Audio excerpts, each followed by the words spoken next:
Shalom, selamat malam Bapak Ibu Saudara yang dikasihi Tuhan. Kembali kita berjumpa pada malam hari ini dalam program Cakap-Cakap tentang Tuhan, khusus untuk wanita amazing. Malam hari ini kembali kita akan sama-sama belajar tentang kebenaran firman Tuhan, khususnya buat wanita amazing, bagaimana cara kita menghadapi situasi, cara kita menghadapi masalah, ketika kita menghadapinya dalam kesulitan, bagaimana caranya. Dan malam hari ini saya tidak sendiri, tetap saya bersama dengan rekan saya, sahabat saya. Selamat malam Kak Esther. Selamat malam Kak Tirsa.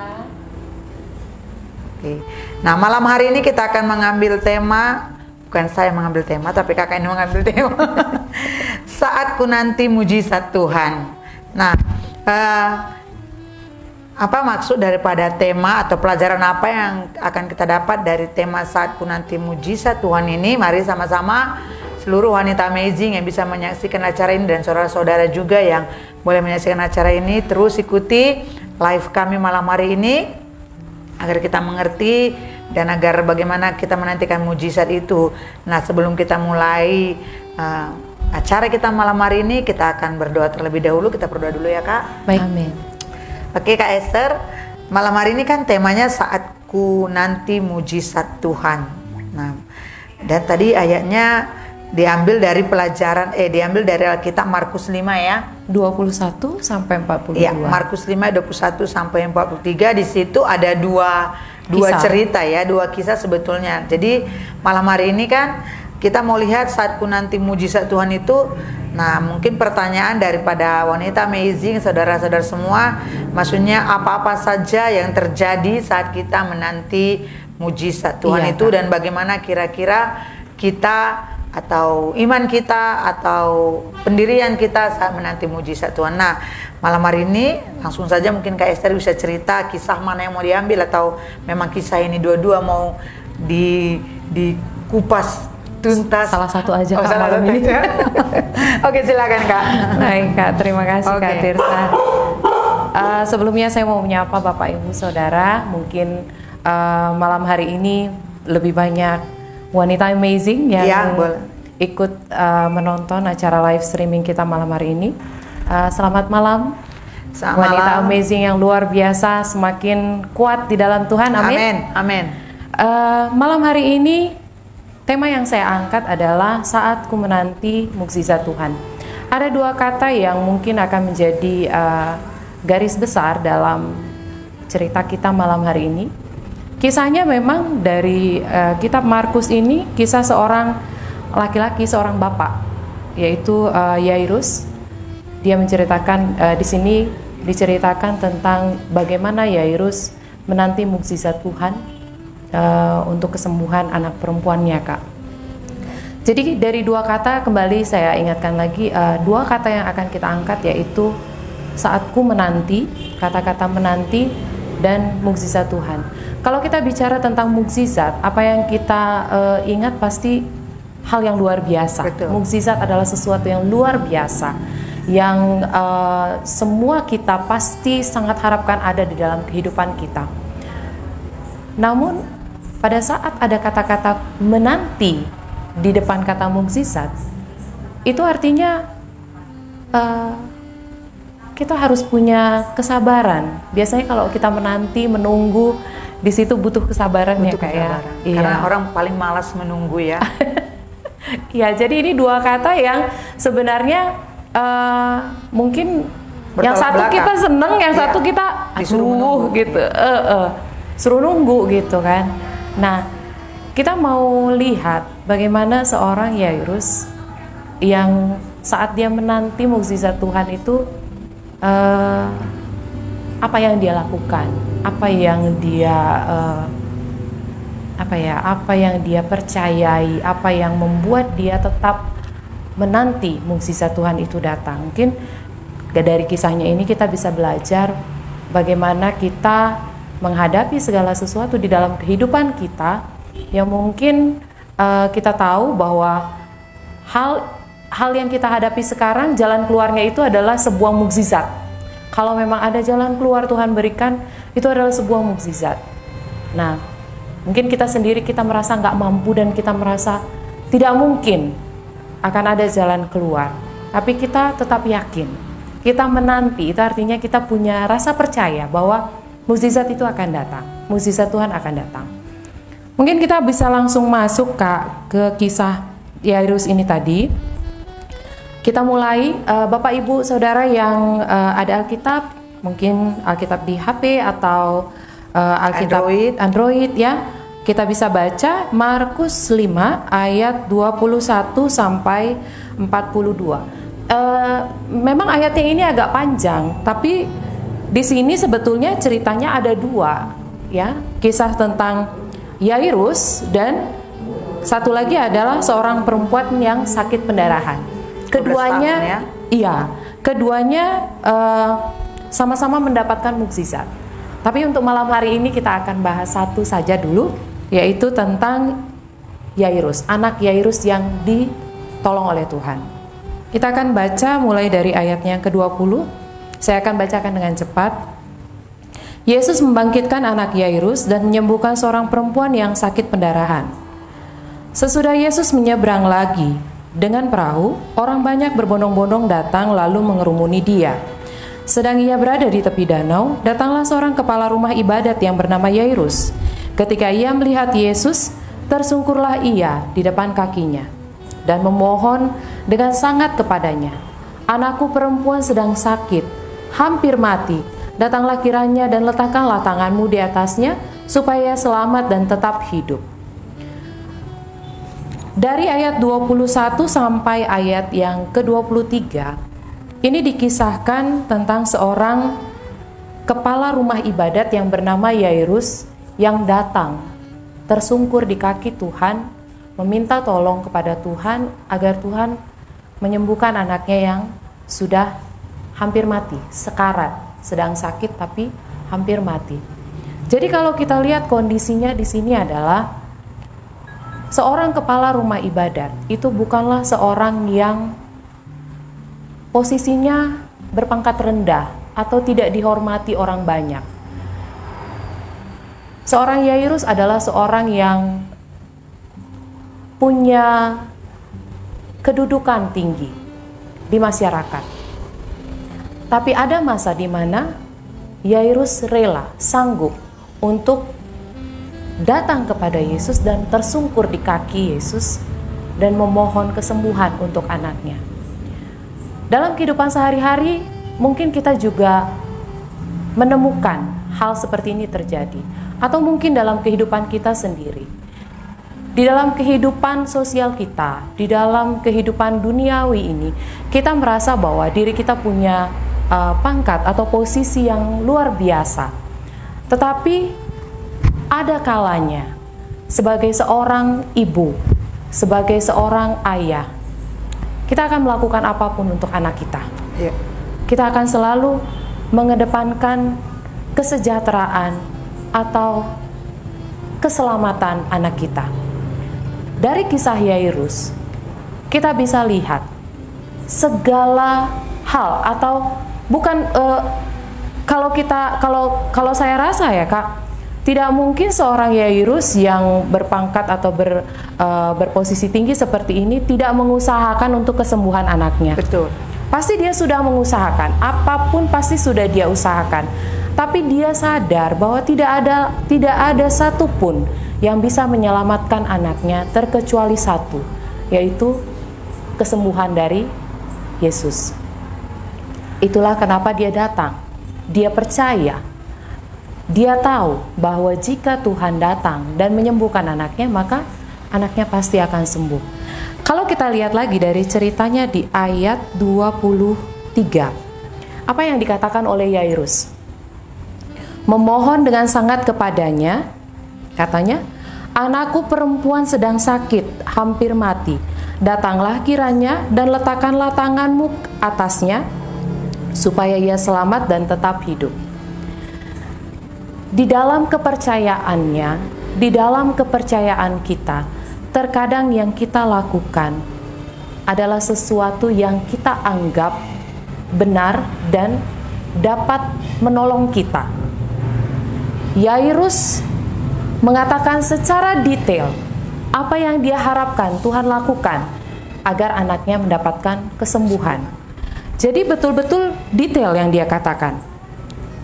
Datanglah kiranya dan letakkanlah tanganmu atasnya supaya ia selamat dan tetap hidup.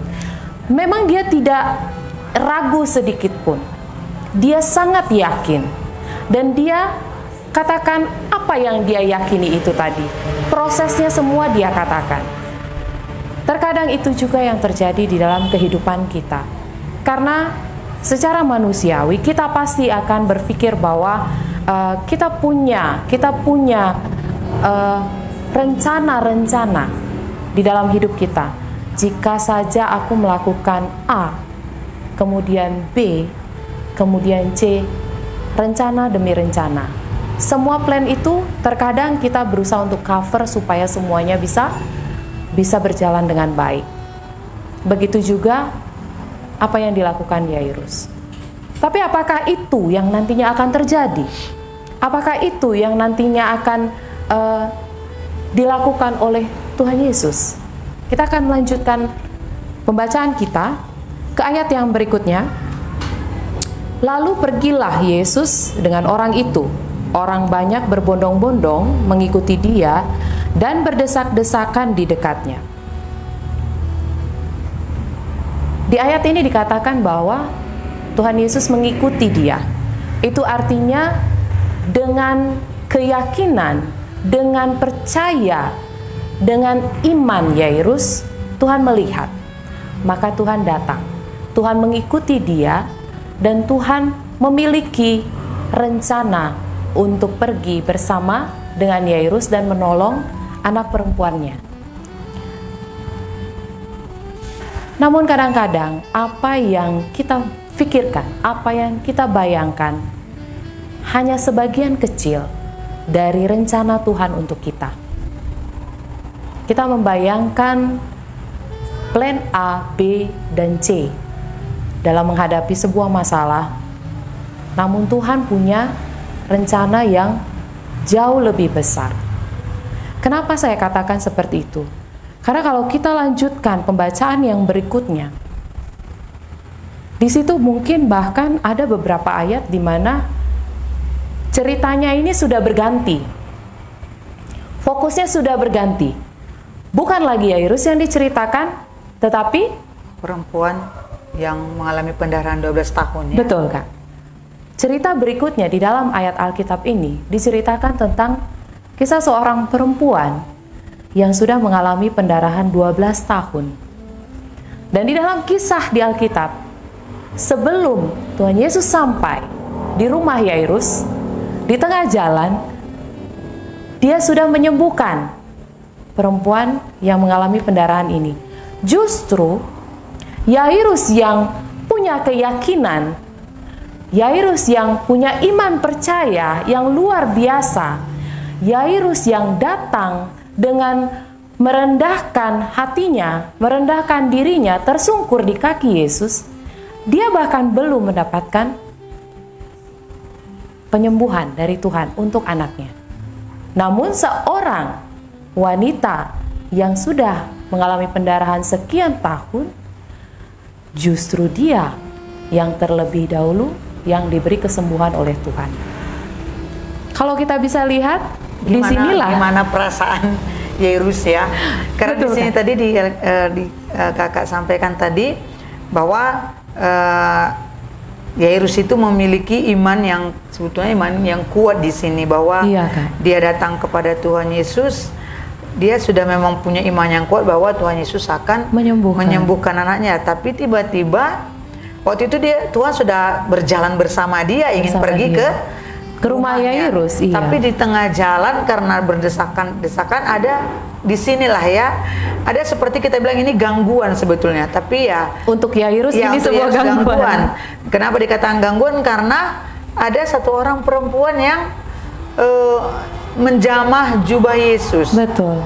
Padahal tujuannya pertama itu ingin sebenarnya ke rumah Yairus. Nah, disinilah nanti bagaimana cara Yairus menanggapi atau cara Yairus melihat bersikap terhadap apa yang terjadi di hadapannya ya. Padahal kalau telah di sini Tuhan sangat merespon permintaan Yairus itu. Iya, ya. betul, Dia Kak. sangat merespon karena ya Tuhan seringkali begitu. Apa yang kita minta dia respon, tapi di tengah dia mulai merespon, inilah dia ada gangguan-gangguan yang kita Iya. hadapi, ada batu-batu kerikil yang akan kita jalani, dan Dalam saat bagaimana penantian. kita mencoba meresponnya. Meresponnya. Oke, kita lanjut lagi. Iya, Kak. Ya, jadi sebetulnya waktu saya baca kisah ini kisah yang luar biasa, Kak. Karena kalau kita berusaha untuk berada di posisi Yairus, tidak hanya sekedar membaca. Karena saya punya satu kisah di mana anak saya yang hampir, karena memang sudah sampai biru bibirnya, jadi sudah tidak bisa bernafas, maksudnya sudah sesak nafas saat itu. Saya membayangkan kalau saya berada di posisi Yairus, dalam keadaan pada saat itu anak saya mengalami hal yang seperti itu, dan saya tahu kalau Tuhan Yesus jamah gitu ya, anak saya pasti akan sembuh. Iya. Tiba-tiba ada orang yang nyela, dan akhirnya Tuhan teralihkan fokusnya kepada orang tersebut. Mungkin yang saya akan lakukan, Tuhan, halo, ya. Jadi kayak mencari perhatiannya lagi. Ya, kalau terkontrol emosinya, kalau nggak marah kan? Kalau nggak bisa marah malah. Bisa kamu antri. Saya dulu loh Tuhan, saya dulu. Iya. Apa duluan gitu kan? Betul, Kak. Karena di situ kan gangguan-gangguan itu, Iya. sepertinya tidak terima gitu loh. Kemungkinan besar kita memang Tuhan nggak akan tahu yang terima. kita butuhkan itu memang kita sangat urgent sekali. Urgent sekali, iya. Tapi di tengah Tuhan sepertinya kok gini ya, Kok kayak ignore gitu? Ya, kayak nggak ini, kayak nggak, Tuhan kok kayak sepele gitu ya kan? Iya, betul. Tapi ya. Karena kalau kita bandingkan, anak Yairus ini tadi dibilang kan sekarat, hampir mati. Hampir mati. Sedangkan kalau perempuan yang pendarahan selama bertahun-tahun ini, kalau dibayang-bayangkan saudara-saudara, dia udah bertahun-tahun kok sakit, Betul. tapi nggak mati kok ya. Terus kayak sekarang orang udah tua, ya Udah kan? tua pula. Kan ada yang bilang ngobrol Betul. udah tua ya, Iya. ya udahlah, udah banyak umur anggaran, tapi Betul. anak saya masih muda gitu kan. Bisa juga kita membandingkan seperti Ya, itu. pikiran-pikiran sekarang kan biasa begitu ya. Betul, Kak. Sedangkan kalau kita antri di Indomaret aja, kalau ada yang nyela, saya langsung akan bilang, Bu, tolong antri di belakang. Betul. Itu yang saya lakukan. Kebayang kalau itu anak kita yang dalam keadaan sekarat. Jadi kalau kita lihat lagi dari ayat yang ke-25 sampai ayatnya yang ke-34, semua itu kisah tentang bagaimana prosesnya seorang wanita yang sakit pendarahan ini disembuhkan oleh Tuhan Yesus. Jadi bisa kita lihat di dalam ayat ini tidak ada satupun yang menuliskan tentang si laki-laki ini, Yairus. Semua isinya tentang perempuan ini tadi. Kita coba lihat lagi. Keadaan saat itu berdesak-desakan. Banyak orang. Kalau seperti kayak Kak Tirsa tadi bilang, kalau kita anggap itu sebagai sebuah gangguan, kerikil-kerikil, orang-orang yang berdesak-desakan ini kan sebetulnya menghambat jalannya Tuhan Yesus untuk pergi ke tempat Yairus. Memperlama juga, iya. Jadi bisa dikatakan di sini bisa aja ya, Yairus itu seperti orang yang sudah hilang akal, ngamuk, untuk menyingkirkan semua orang, membuka jalan supaya Tuhan Yesus cepat sampai sana. Itu bisa satu yang dia lakukan. Yang kedua, bisa juga kalau tipenya yang memang penyabar sekali gitu ya Kak ya, dia nggak marah sama Tuhan karena dia sangat respect gitu ya. Bisa jadi yang dia lakukan adalah, saya akan buru-buru pergi lari duluan ke rumah. Siapa tahu kalau memang itu detik terakhir saya berjumpa dengan anak saya, setidaknya saya masih lihat dia menutup mata yang terakhir kali. Bisa jadi itu yang akan Yairus lakukan. Jadi dia tidak marah, dia tidak menyingkirkan semua orang, tapi dia akan lari secepat kilat sampai di rumahnya. Yang penting sudah bilang sama Tuhan Yesus dan dia sudah lihat bahwa Tuhan Yesus ikut. Betul. mau menolong, ya udah ada gangguan. Terserah Tuhan ya kan? Terserah Tuhan, ya. Mau datang mau tidak yang penting disampaikan. Betul, betul. Padahal berharap sekali Tuhan datang untuk menyembuhkan anaknya. Tapi fokusnya terganggu, Kak. Ya betul. Karena dia langsung mikir. Apalagi keadaan begitu, katanya anaknya sekarang mau mati itu, mungkin pikiran kita itu tidak kalut. Iya, maksudnya tidak bisa kita mencoba untuk membuat pikiran ini setenang mungkin, tidak bisa ya. Iya, betul, pasti betul, Kak. Selalu ada kata panik. Yang satu dia memikirkan anaknya, yang satu kalau kita dalam keadaan panik, kita pasti kalau bisa kita buru-buru kita tarik tuh orang lari-lari sama kita. Betul, iya. Pasti itu. Betul. Itu kan manusiawi logika. Yang satu karena kita tahu anak kita itu ya gimana, hitungan menit bisa lewat. Bisa lewat. Yang satu kok lambat kali jalannya. Kalau bisa kita tarik, itu secara kita manusiawi itu hal yang manusiawi loh, ya kan? Kita lakukan, akan kita lakukan seperti itu. Jadi kita pun seperti itu kadang-kadang kalau di dalam kehidupan kita, karena kita awalnya udah percaya nih, kita percaya, kita minta sama Tuhan, kita bilang sama Tuhan, Tuhan tolong saya, Tuhan mampukan saya, tolong berikan jalan keluar buat saya. Nah, dalam proses penantian ini tadi, apakah kita mengambil sikap yang benar? Jadi seperti itu. Pada saat kita menanti, apakah kita melakukan sikap yang benar? Apakah kita marah saat jawaban itu belum datang? Atau apakah kita justru kehilangan fokus kita kembali memikirkan masalah kita? Seperti kisah Yairus, dia bisa aja dia langsung lari pergi ke rumahnya, dia temui anaknya. Setidaknya kalau memang itu saat-saat terakhirnya, dia masih bisa peluk anaknya dan melihat anaknya untuk yang terakhir kalinya menutupkan mata. Bisa jadi seperti itu sehingga kehilangan fokus. Tapi yang dikatakan di Alkitab, apa yang dilakukan oleh Yairus adalah kita bisa lihat di pasalnya yang ke-35. Ketika Yesus masih berbicara, maksudnya di sini berbicara kepada perempuan yang sakit pendarahan ini tadi ya. Ketika Yesus masih berbicara, datanglah orang dari keluarga kepala rumah ibadat itu dan berkata, "Anakmu sudah mati. Apa perlunya lagi engkau menyusah-nyusahkan guru?" Apa yang ditakutkan oleh Yairus terjadi. Anak perempuannya sudah mati. Dan di saat itu, yang ada di pikiran orang, atau mungkin di pikiran Yairus adalah, sudah terlambat. Karena dia sangat membutuhkan jamahan Tuhan untuk menyembuhkan anaknya. Jadi, kalau di sini dikatakan bahwa anaknya sudah mati, artinya kan sudah terlambat. Bahkan orang ini mengatakan, apa gunanya lagi menyusahkan guru? Maksudnya, kenapa lagi Tuhan harus tetap datang ke rumah Yairus? Sudah sia-sia, tidak ada gunanya lagi. Tapi apa yang dikatakan oleh Tuhan Yesus? Tetapi Yesus tidak menghiraukan perkataan mereka dan berkata kepada kepala rumah ibadat, "Jangan takut, percaya saja." Andaikan kita bisa mendengar kalimat Tuhan di dalam hidup kita di saat kita betul-betul sudah tidak punya harapan atau kita merasa bahwa segala sesuatunya sia-sia. Jangan takut, percaya saja. Sekalipun kita tidak bisa mendengar suara Tuhan Yesus langsung di dalam kehidupan kita, tapi Alkitab adalah firman Allah. Dan apa yang tertulis di sini bisa kita ucapkan berulang-ulang untuk diri kita sendiri terlebih dahulu jika kita belum bisa memberikan ke orang lain. Jangan takut, percaya saja. Kenapa di sini Tuhan bisa mendengar orang yang datang dari keluarga kepala ibadat ini tadi? Kenapa Tuhan bisa dengar saat orang ini bilang bahwa anaknya sudah mati?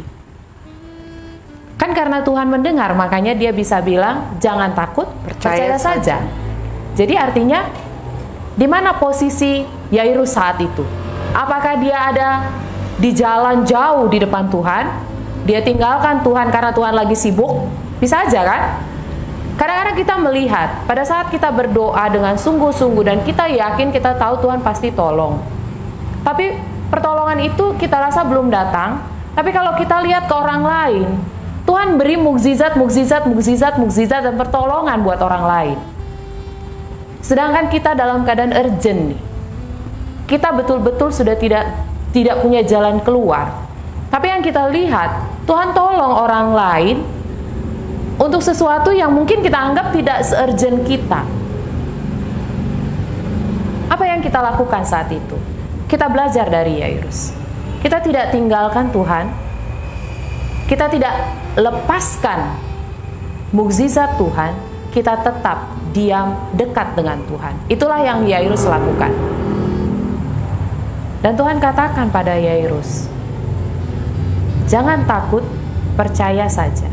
Karena Yairus dekat posisinya dengan Tuhan, dia bisa dengar Tuhan bilang seperti itu. Tapi coba kalau posisinya Yairus jauh dan dia dengar kabar anaknya seperti itu, mungkin penguatan dari Tuhan tidak didengarnya. Mungkin saat itu, pada saat dia merasa putus asa, dia merasa semua sia-sia, mungkin dia akan berbalik dan dia sudah kehilangan iman percayanya. Itulah yang harus kita ingat dalam kehidupan kita. Seberat apapun, sesangsi apapun, semarah atau sekesal apapun, atau seletih apapun kita menunggu pertolongan dari Tuhan, kita ingat bahwa kita harus tetap dekat dengan Tuhan. Jangan kita pergi dari Tuhan. Artinya mungkin dalam kehidupan kita, karena kita tidak bisa berada betul-betul secara fisik dekat dengan Tuhan, cara kita berada dekat dengan Tuhan itu dari kita berdoa. Tidak pernah putus dan jangan pernah lupa tetap cakap-cakap dengan Tuhan. Seperti cakap-cakap kita ini. Cakap-cakap tentang Tuhan ya Kak. Jadi gitu, tetap ada di dalam Tuhan. Lalu kemudian kita coba lihat lagi apa yang dilakukan pada saat Tuhan Yesus bilang seperti itu, jangan takut, percaya saja.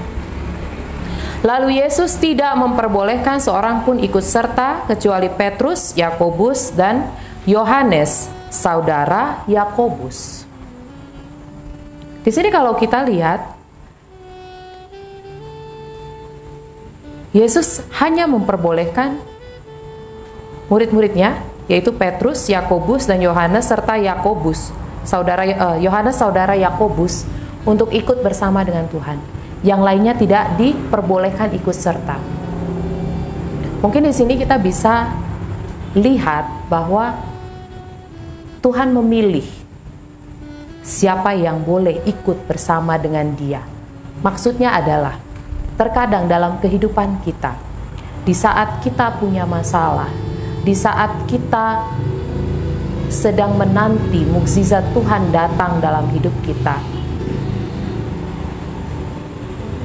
kita harus punya orang-orang dekat kita yang tepat, yang artinya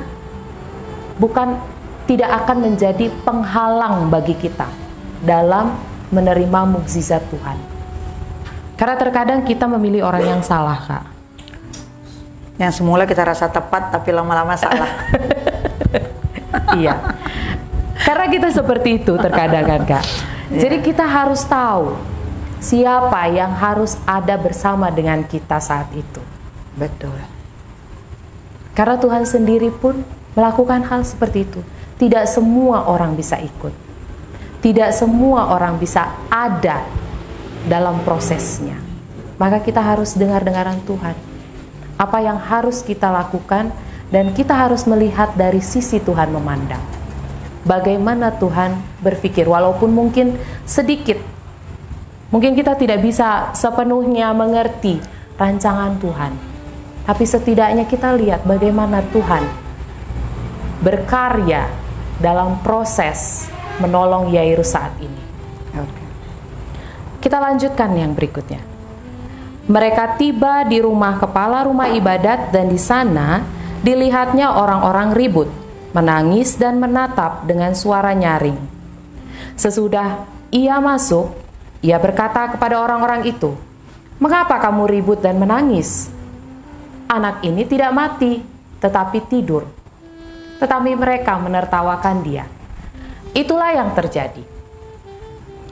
Pada saat mukjizat itu akan datang, jika kita tidak berada di lingkungan di mana orang-orang yang percaya bersama dengan kita, yang terjadi adalah orang-orang di sekeliling kita bisa jadi mereka akan mencemooh, mereka akan mentertawakan, mereka akan membuat kita menjadi jatuh.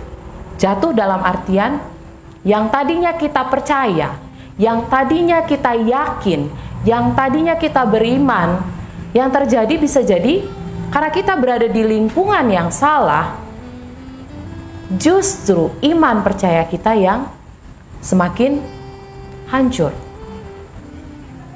Karena terus terang kita masih berada dalam dunia. Kita masih hidup dalam kedagingan. Jadi apa yang kita lakukan, apa yang kita perbuat, kadang-kadang masih dipengaruhi oleh sekeliling kita, lingkungan kita. Maka kita tetap harus ingat, berada di dalam lingkungan yang membangun kita, berada di lingkungan yang mendukung kita, sehingga iman percaya kita yang mungkin tadinya mulai kendor, mulai turun, tapi terakhir justru bangkit kembali.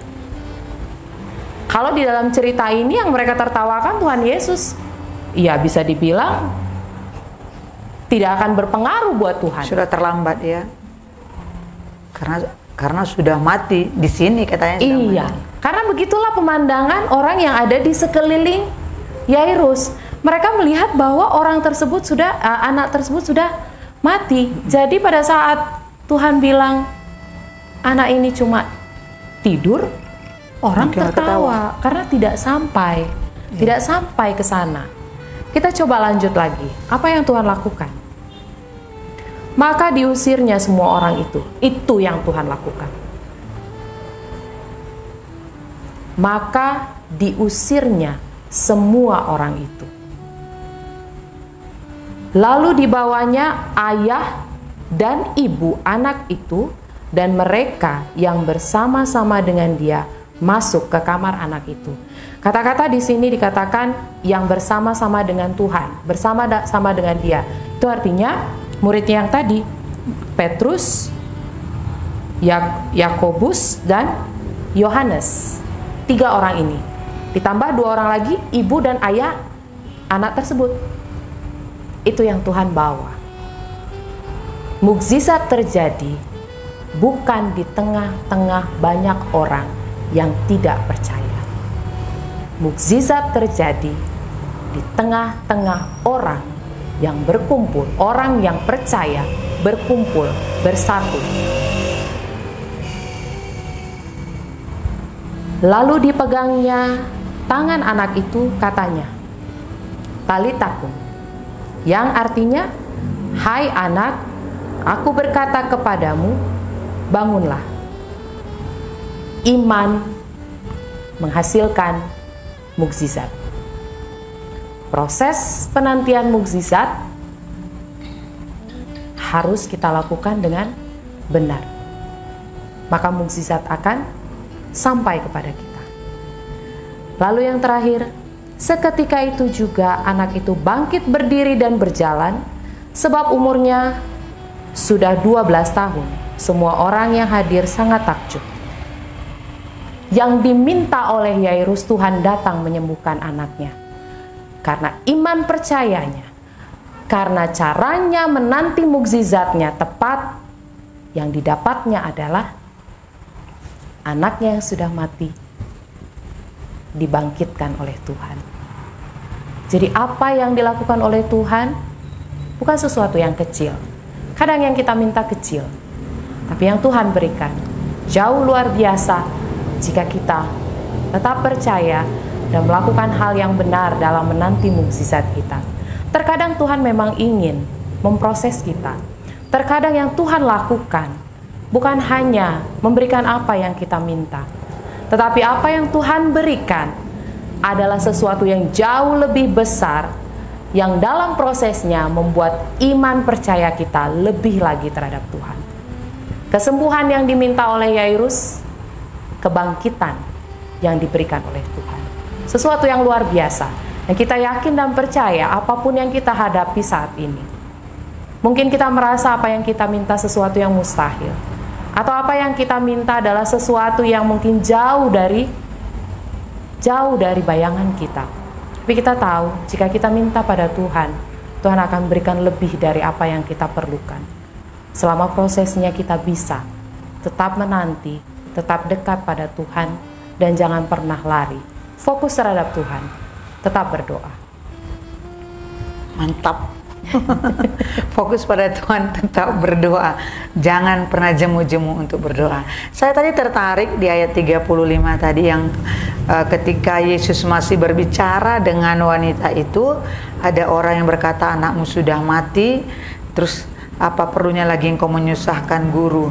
Nah, di sini saya melihat Yesus itu menjaga iman Yairus. Iya. Kenapa saya katakan begitu? Karena di sini dikatakan di ayat 36, Tuhan tahu Yairus itu waktu datang kepada Tuhan memiliki iman yang kuat. Dia percaya sekali bahwa anaknya pasti sembuh, sampai dia tersungkur dan mengatakan, Tuhan tolong sembuhkan anak saya. Nah, waktu ketika ada orang yang mengatakan anakmu sudah mati, untuk apalagi kamu menyusahkan guru, ya seperti Kak Esther bilang tadi, berarti Yairus itu dekat dengan Tuhan. Iya. Dia masih ada ya putaran dekat dengan Tuhan sehingga Tuhan boleh dengar. Iya. Nah, waktu orang itu berkata bahwa anak Yairus sudah mati, Tuhan dengar. Tapi Tuhan tahu iman Yairus, dan dia tahu bahwa iman Yairus itu sefrekuensi dengan Tuhan. Dikatakan sana supaya iman itu tetap terjaga dan bukan menjadi iman yang penuh dengan ketakutan. Tuhan katakan jangan takut, percaya saja.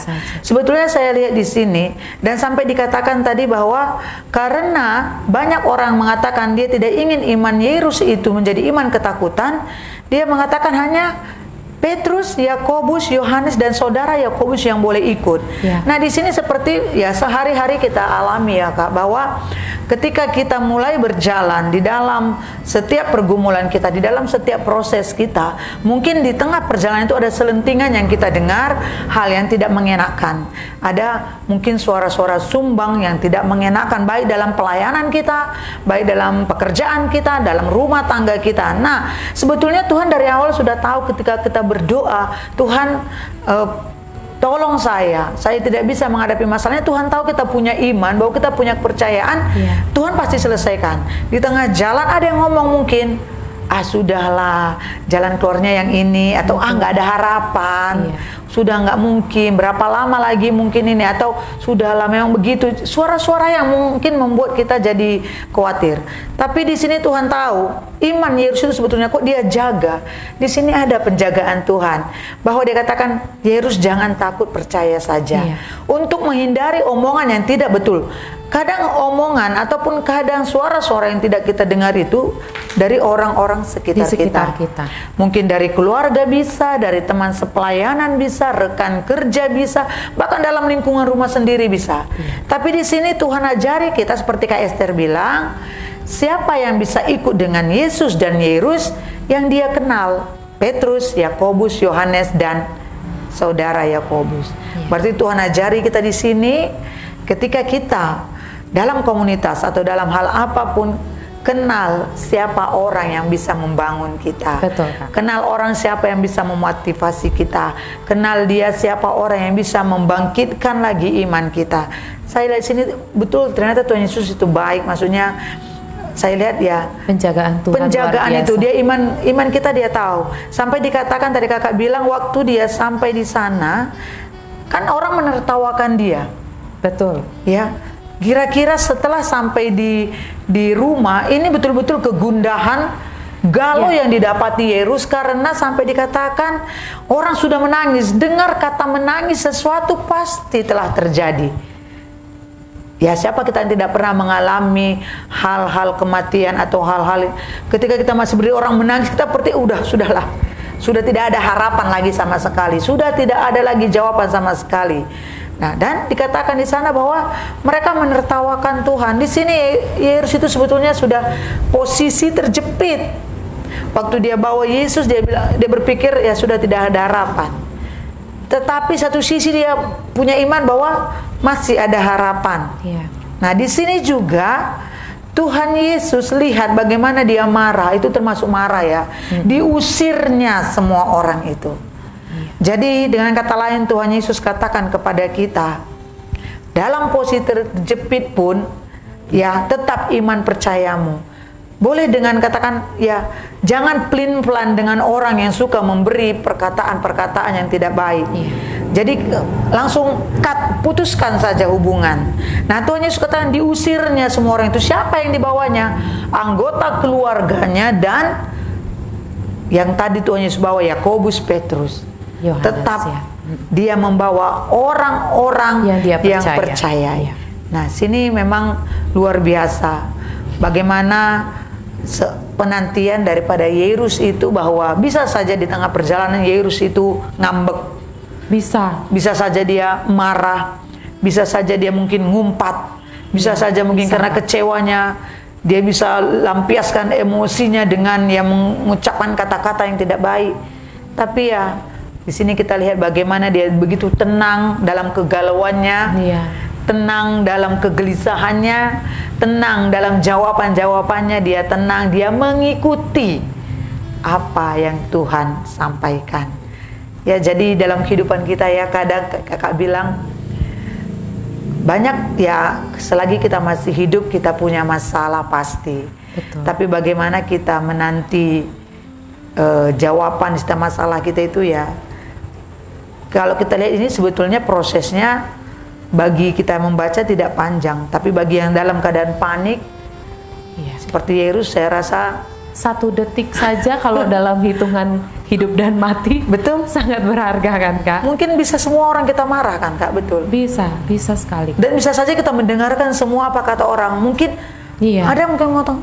Contohnya kalau kita dalam posisi yang begini terjepit, orang bilang, udah nggak usah didengarkan lagi, Yesus pergi saja lihat anakmu, atau cari tabib yang lain, atau anakmu bawa kemari, banyak jalan orang mungkin kasih ya. Kenapa kamu harus menunggu yang belum pasti? Apalagi ini lagi dalam ada yang disembuhkan. Kan sebetulnya ini ya ketika kita dalam menanti jawaban, di depan mata kita ada yang dijawab doanya. Itu dia. Itu yang sering terjadi dalam kehidupan kita. Kita sedang menanti jawaban depan mata kita. Tuhan jawab doa orang dan kita berpikir Tuhan Yesus ini nggak adil. Betul sekali. Tuhan Yesus, saya duluan yang berdoa, dia duluan yang dijawab. Padahal saya lebih urgent. Betul. Saya lebih urgent Tuhan. Saya mungkin segini nafasnya Tuhan. Tapi depan mata saya Tuhan perlihatkan kepada saya kesembuhan. Kadang saya nggak terima gitu loh. Secara manusiawi nggak terima. Ya tapi Tuhan ajar kita di sini, wanita amazing. Tuhan ajar kita. Apapun masalah seperti Kak Esther bilang tadi, apapun masalah kita mungkin saatnya tidak bisa kita hadapi, mungkin dalam menghadapi suami mungkin yang belum setia mengikut Tuhan, atau menghadapi anak-anak, atau mungkin dalam pekerjaan, ya mungkin dalam pelayanan, dalam penyakit yang kita derita ya. Tuhan ajarkan kita di sini bahwa itu tadi, kita harus tetap beriman, kita harus tetap percaya, kita harus tetap setia, sabar menunggu. Kan doa itu kadang dijawab ya, tidak, atau tunggu. Di kata tunggu inilah ada prosesnya. Sabar nggak kita? Sabar nggak Kak? Sabarlah ya.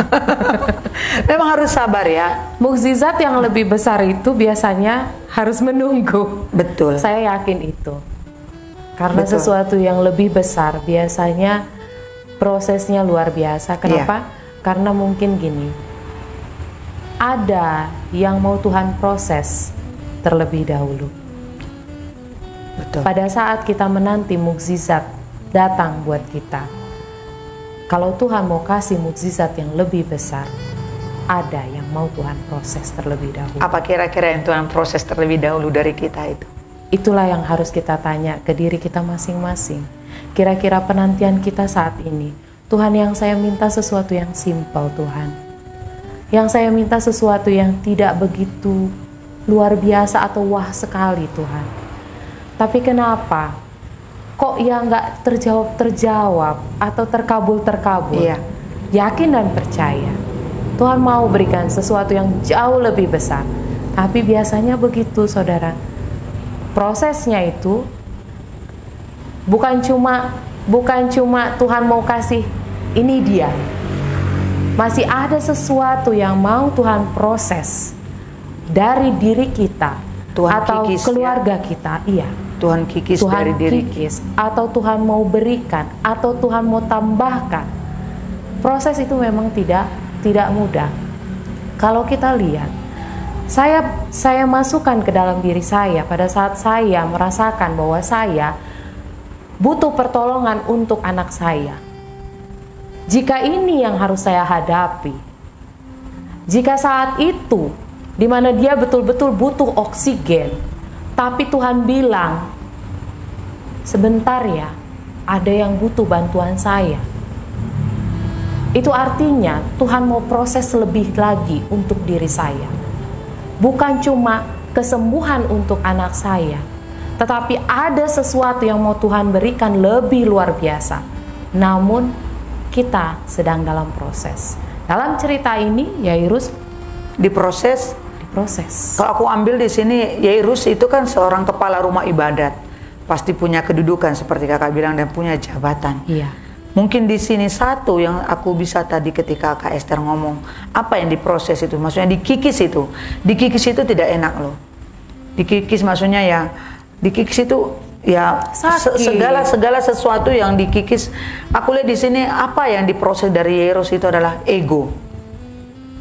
Ego sebagai seorang yang punya jabatan mungkin, yang selama ini mungkin dia hanya ngomong, orang langsung ya laksanakan, tapi hari ini dia harus rendah hati, turunkan egonya, sabar menunggu. Mungkin selama ini ya bisa jadi orang yang sering menunggu, ya kan, atau mungkin selama ini dia pakai keegoannya, mungkin ya namanya orang yang punya jabatan, tahulah kita ya.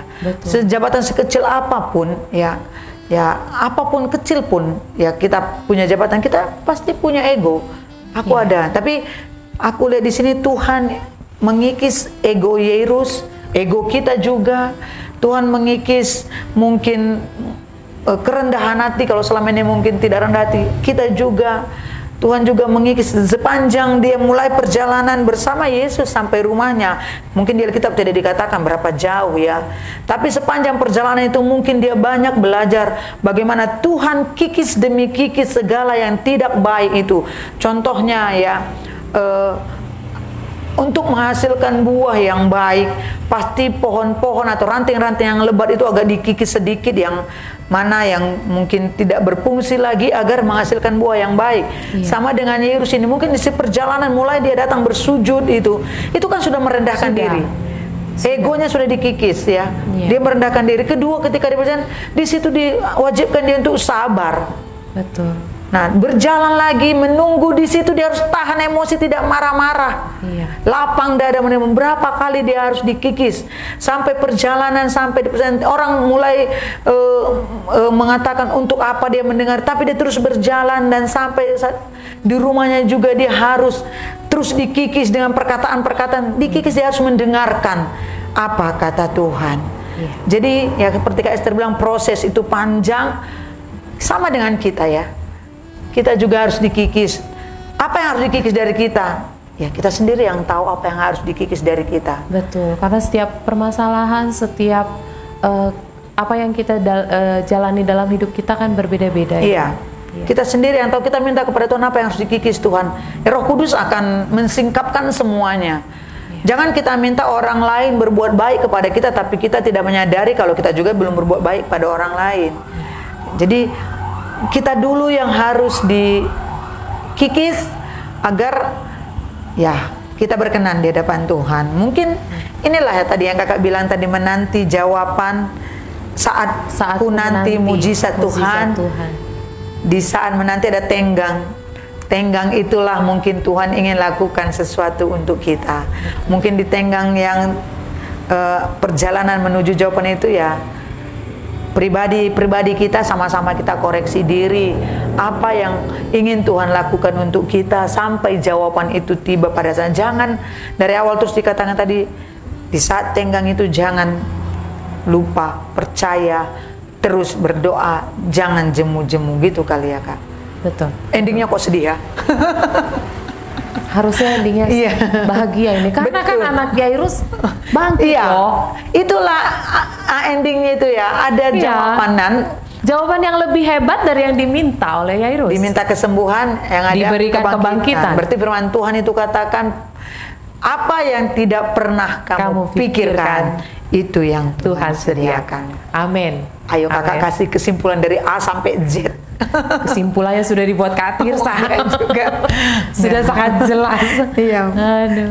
Karena ya itu tadi ya, sama-sama lah kita belajar wanita amazing, karena wanita memang paling banyak masalah-masalah yang dihadapi. Padahal minggu lalu saya katakan kalau wanita itulah seorang penolong. Seorang penolong harus kuat, tetapi dalam kekuatan kita juga kita kan ada kelemahan. Di dalam kelemahan kita harus tahu apa yang harus kita lakukan agar kita dalam kelemahan itu kita bisa menjadi kuat. Intinya masalah apapun yang kita hadapi jangan pernah tinggalkan Tuhan. Garis bawahilah kata ini tadi. Apa tadi yang dikatakan? Percaya, jangan takut, percaya saja. Mungkin kita bisa ambil satu kalimat itu. Ya. Yang kata Kak Esther tadi, kalau belum mungkin apa tadi orang lain, untuk diri sendiri dulu. Diri sendiri kita dulu. Jangan takut, percaya saja. Perkatakan selalu perkataan itu setiap hari. Di saat kita mulai cemas, di saat kita mulai khawatir, setiap hari kadang-kadang mama ini lebih banyak cemasnya ya. Sangat betul sekali. Memikirkan mungkin tentang anak-anak. Ya apalagi ini sudah mendekati ajaran baru, persiapan untuk masuk tahun ajaran baru. Sedikit biaya. Biaya sekolah, belum lagi yang lain-lainnya. Selalu ada rasa cemas, selalu rasa khawatir. Setiap hari mari perkatakan, saya juga terberkati hari ini agar Kak Esther ingatkan tadi, perkatakan setiap hari, jangan takut, percayalah, karena perkataan itu adalah perkataan yang menjadi berkat dan menjadi doa. Terlebih lagi kan Kak, saya ingat barusan karena Kakak bilang tahun ajaran baru. Betul. 1 bulan lebih anak-anak di rumah ya, ibu-ibu. Terbayangkan biasanya mungkin di sekolah kita masih bisa tenang untuk mengerjakan pekerjaan rumah, ya kan? Segala sesuatunya kita bisa lakukan dengan tenang. Ini tiba-tiba semua ngumpul di rumah. Betul. Pasti lebih rame. Dan stres sama mamanya ya. Biasanya gitu Kak. Oke. Ada lagi kira-kira? Rasa itu Kak. Oke, jadi wanita-wanita amazing, terima kasih kalau malam hari ini pun mungkin jauh dari kekurangan, tapi saya percaya perkataan-perkataan hari ini saudara tangkap, saudara mari tangkap apa yang menjadi kata-kata berkat motivasi hari ini. Walaupun hari ini kita dalam keadaan terjepit ya, antara kita melihat kenyataan dan mempercayai Yesus, tentukan pilihan wanita amazing. Mari terus percayai Yesus, mempercayai Yesus, mempercayai Yesus. Maka apapun yang ada di depan kita, kita percaya Tuhan selalu buka jalan. Amin. Tidak ada jalan yang tertutup bagi Tuhan. Tahu keperluan kita, Tuhan tahu kebutuhan kita. Tiada kata terlambat bagi Tuhan.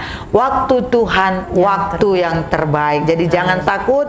Percaya, saudara yang sudah mendengar akan kebenaran firman Tuhan pada malam hari ini, tidak ada perkataan Tuhan yang sia-sia, tidak ada perkataan Tuhan yang berlalu begitu saja. Hari ini tangkap, percaya saja, jangan takut. Ingat, mujizat Tuhan masih berlaku sampai hari ini.